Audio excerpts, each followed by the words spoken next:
नमस्कार मित्रांनो, आज आपण थोडं मागे वळून पाहूया. जुन्या आठवणींच्या पानांत दडलेली एक गोष्ट आज उलगडूया.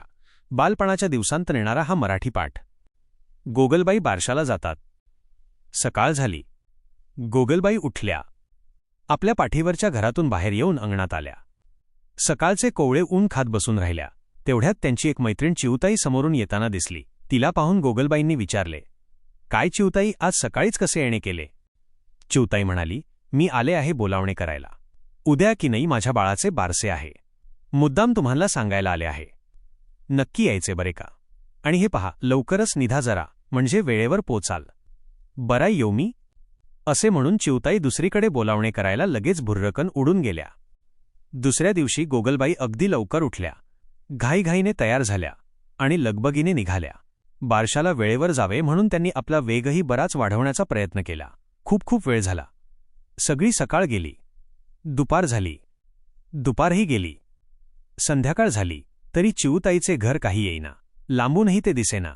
पण घर येईतोवर चालायचे, बारसे चुकवायचे नाही असे ठरवून त्या चालतच राहिल्या. शेवटी एकदाचे दूर अंतरावर गोगलबाईंना चिऊताईचे घरटे दिसू लागले. चिऊताईच्या घरट्याभोवती खूप गर्दी जमली होती. खूप गडबड चालली होती. गोगलबाईंना आनंद झाला.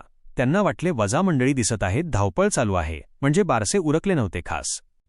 चिऊताईची अगदी धांदल उडून गेली होती. समारंभाला खूप मंडळी आलेली दिसत होती. मैनाराणी आपल्या गोड आवाजाने पाहुण्यांचे स्वागत करत होत्या.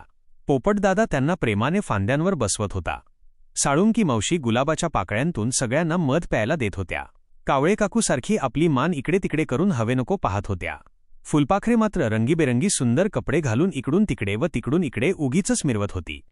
शेवटी एकदाच्या हास्यहुश्य करत गोगलबाई घरट्यापाशी पोचल्या. धापा टाकत म्हणाल्या, "पहा चिऊताई, आले की नाही बाई वेळेवर बारशाला?" यावर जमलेली सर्व मंडळी खो खो हसू लागली. त्यांच्या या हसण्यामुळे बिचाऱ्या गोगलबाई अगदी गोयामोऱ्या झाल्या. मग चिऊताईच त्यांना म्हणाली, "अहो गोगलबाई, बारसे कुठले? ते तर मागेच झाले. आज माझ्या बाळाचे लग्न आहे. बरे झाले तुम्ही बारशाला निघालात म्हणून निदान लग्नाला तरी वेळेवर पोचलात." मित्रांनो, हा पाठ पाहताना जर बालपणाची आठवण झाली असेल तर व्हिडिओला लाईक करा आणि असेच व्हिडिओ पाहण्यासाठी चॅनेलला सबस्क्राईब करा.